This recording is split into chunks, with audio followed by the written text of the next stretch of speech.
Hi everybody, and welcome back to the Little Miss Funeral YouTube channel. My name is Lauren Leroy and I am a licensed funeral director in New York. So, first thing I want to say is that if you are new here, welcome. I am so happy to have you along for this journey. And if you like this video, please give it a thumbs up and also subscribe so you don't miss out on any future videos that I do put out.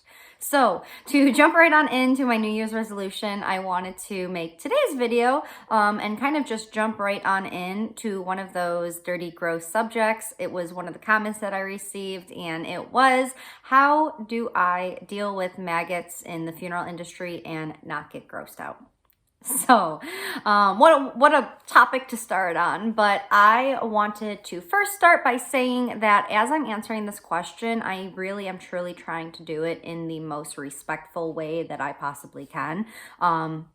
This is something that unfortunately does happen, and when a body is in the right circumstances, even just for a second, it's something that happens and isn't often talked about, but it's part of the job, and just going to try to be as delicate as I can while answering this question to the best of my ability. So, first part of the question, or second part of the question, I guess, how do I not get grossed out? I do get grossed out.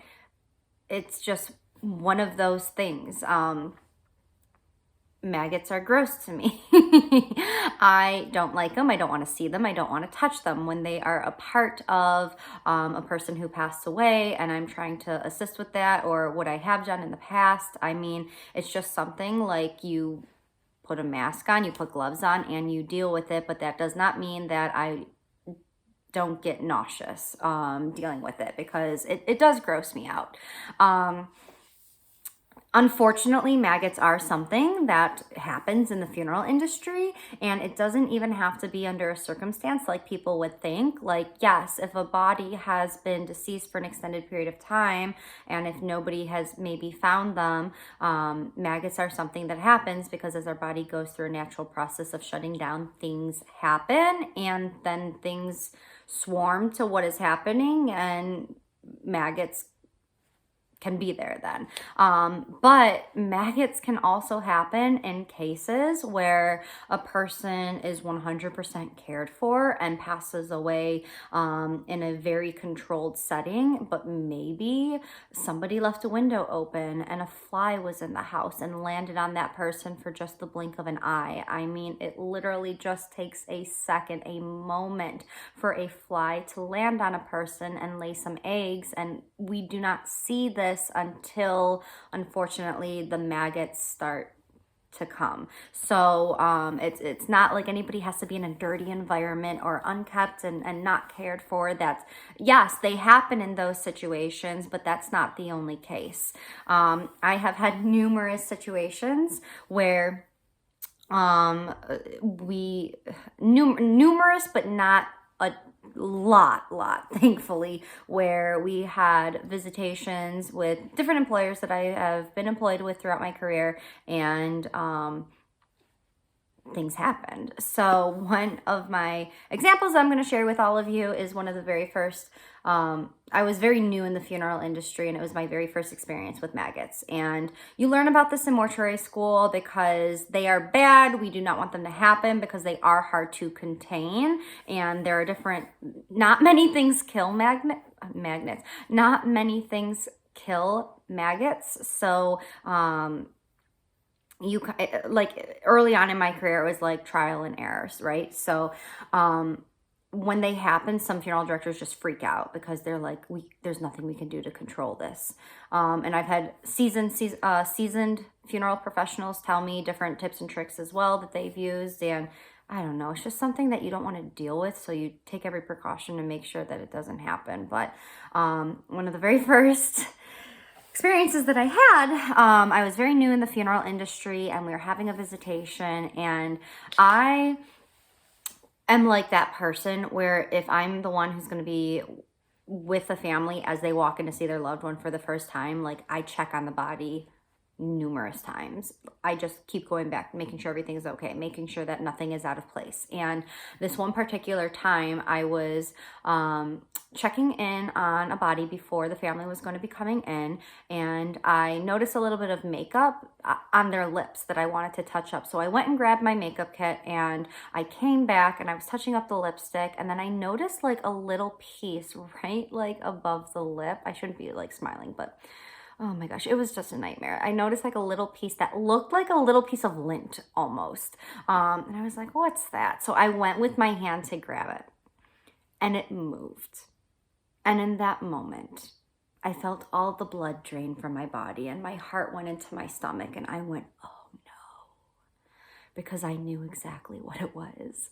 And I had no idea what I was going to do to fix it. So I called one of my funeral directors who was more seasoned than I at the time. And honestly, we were like, the family's coming in about an hour. What are we going to do? What can we do within this time frame to fix this so they don't know what's going on? Because when somebody's coming in to see their loved one for the first time, you don't want to be like, hi, sir, your mom's over here. And by the way, maggots are coming out of her nose, because that is like the most mortifying thing that I could think of, like if I was in their shoes. I mean, you're coming to see your loved one, somebody who maybe passed away in your home and you cared for, and this person is your world, and this stuff happens, but it does, unfortunately. So we did a lot of different things. We ended up using a chemical, and we put the chemical on a cotton ball, and we put the cotton up the person's nose so you couldn't see it, but that it was in their nasal cavity. And we hoped that that chemical and the cotton would stop everything from coming out. And numerous times throughout the visitation, then me and my coworkers would go up and like pretend that we were fixing flowers, or just doing things that we could do to make certain that we were close by the casket to keep an eye on everything. And praise the Lord, everything did stay contained for this particular visitation, and the family was never the wiser. So that I mark up to a win for the family never knowing that anything was wrong, because like I said, that's just like, oh my gosh, the worst thing one of the worst things I could tell a family. So there have been a lot of other cases where unfortunately a person passed away, and maybe they didn't have a lot of family, and by the time that somebody did find out that they passed away, natural circumstances, whether or not they've been deceased for an extended period of time, it was maybe like a really hot summer day. I mean, there's so many different perfect storm things that can come together to do this. And sometimes it's overwhelming. Sometimes it's so overwhelming because a person has been deceased for so long, and there are so many of them that there's nothing that you can do. But in the couple of situations where I've had that, thankfully, I shouldn't say thankfully because it's sad, but thankfully they didn't have particularly close relatives that wanted to have a visitation where they wanted to see them. So in those particular cases, the next of kin decided on like an immediate cremation, which took care of the problem in one sense of the word. So it's once again something that happens, once again something that we don't want to happen, so we take all precautions. That's why funeral directors are honestly psychotic when it comes to flies in a funeral home. If I see a fly in a funeral home, I freak out, and I will grab hairspray, and I will chase the stupid fly around and spray the hairspray so the wings get sticky. I'm going to sound like a horrible person, but it needs to be done. So their wings get sticky, and then they can't fly. And then if they like stop like on a windowsill or a door frame or something, then I can like take something and whack it and kill it, because all it takes, like I said, is just a second for that fly to land on an orifice, an eye, ears, nose, mouth, anything like that membrane, and they can just lay eggs and those eggs become maggots.